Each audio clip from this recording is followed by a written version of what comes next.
Assalamualaikum warahmatullahi wabarakatuh.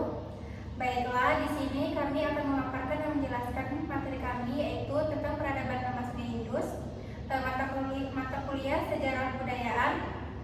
Pertama-tama saya akan memperkenalkan diri. Saya Cita Nafisa dengan NIM 01 dan teman saya Putri Andini dengan NIM 029. Baiklah, selamat menyaksikan.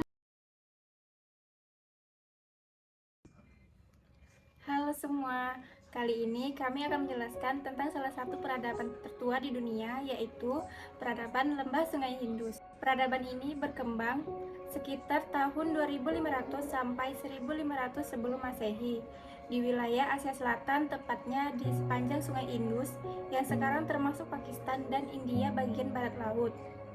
Meski sudah ribuan tahun lalu, masyarakat Lembah Sungai Indus punya sistem kota, teknologi, dan budaya yang sangat maju untuk masanya. Yuk kita bahas lebih dalam. Keadaan alam. Sungai Indus adalah sumber kehidupan utama peradaban ini. Panjangnya lebih dari 3000 km, berhulu di Himalaya dan bermuara ke Laut Arab.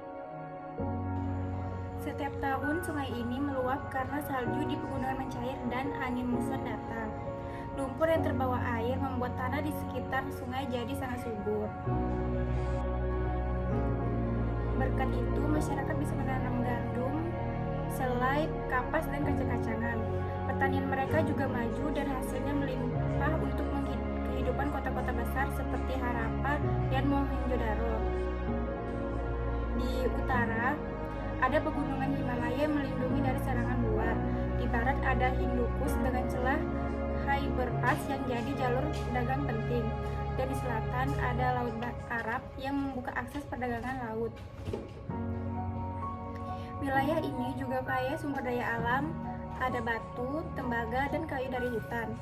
Jadi selain bertani, mereka juga berdagang dan membuat kerajinan. Masa awal perkembangan. Sebelum kota besar muncul, masyarakat Indus hidup di permukiman kecil. Mereka bertani, beternak sapi dan kambing, serta membuat tembikar dan perhiasan sederhana.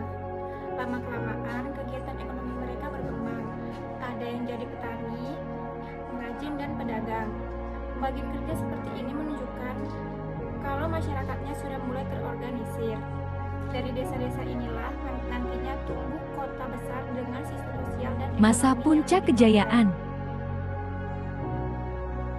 Pada masa puncak kejayaan sekitar 2600 sampai 1600 sebelum Masehi, peradaban Indus mencapai kemajuan luar biasa. Kota-kota besar seperti Harappa, Mohenjo-daro, dan Lothal punya tata kota rapi berbentuk grid, jalan-jalan lurus dan saling berpotongan. Setiap kota dibagi dua bagian, Citadel sebagai area umum dan Lower Town sebagai tempat tinggal penduduk. Yang paling mengagumkan, mereka punya sistem drainase bawah tanah yang terencana. Hampir setiap rumah punya kamar mandi dan saluran pembuangan sendiri. Ini menunjukkan perhatian besar terhadap kebersihan. Dalam bidang ekonomi, pertanian jadi sumber utama. Mereka menanam kapas, gandum, dan selai, serta memelihara sapi, kerbau, dan kambing. Mereka juga menguasai teknologi logam, terutama perunggu. Banyak ditemukan alat perhiasan, manik-manik dengan kualitas tinggi. Standar ukuran dan timbangan mereka pun seragam, artinya sudah ada sistem administrasi yang rapi. Perdagangan mereka luas sekali. Barang dari Indus ditemukan di Mesopotamia dan Teluk Persia.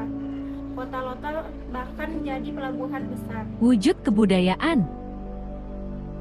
Kebudayaan mereka juga menakjubkan. Dalam arsitektur, hampir semua bangunan dibuat dari bata bakar dengan ukuran seragam.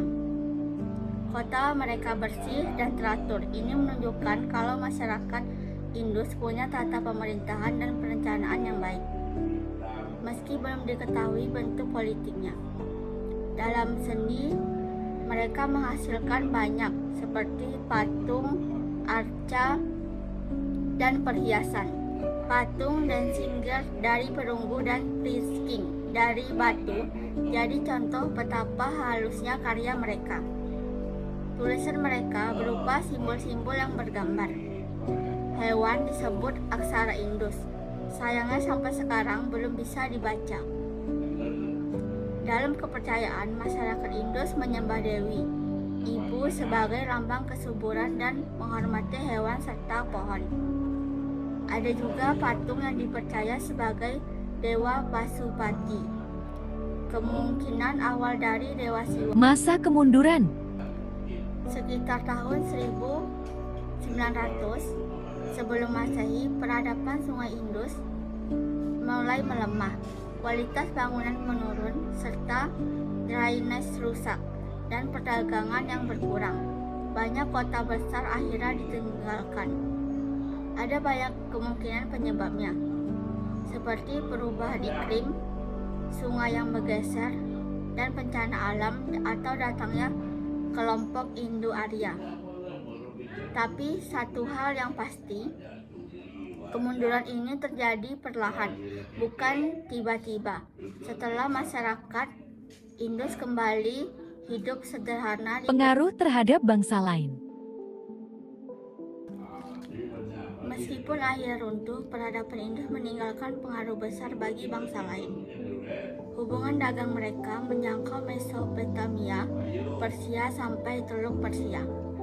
Barang-barang seperti kain dan kapas serta manik-manik Indus ditemukan di berbagai tempat jauh. Selain barang, ide dan teknologi juga menyebar, misalnya sistem timbangan, teknik metalurgi, dan konsep kesuburan dalam kepercayaan. Jadi bisa dibilang peradaban Indus ikut membentuk dasar kemajuan kebudayaan di Asia Selatan dan dunia kuno. Peradaban lembah Sungai Indus menunjukkan betapa luar biasanya kemajuan manusia kuno membangun kota dan sistem sosial yang teratur. Meski sudah ribuan tahun berlalu, warisan mereka tetap hidup lewat teknologi dan seni serta nilai-nilai keteraturan yang menginspirasi dunia modern. Peradaban lembah Sungai Indus bukan cuma sejarah yang diam di buku. Warisannya masih kita rasakan sampai sekarang, dari tata kota yang rapi, sistem kebersihan, sampai cara manusia hidup teratur. Hebat, ya ah? Bayangkan, peradaban ribuan tahun lalu bisa meninggalkan jejak yang masih kita pakai di dunia modern hari ini. Baiklah, sekian dari video pemaparan materi kami tentang peradaban lembah Sungai Indus. Kami akhiri. Wassalamualaikum warahmatullahi wabarakatuh. Terima kasih telah menonton.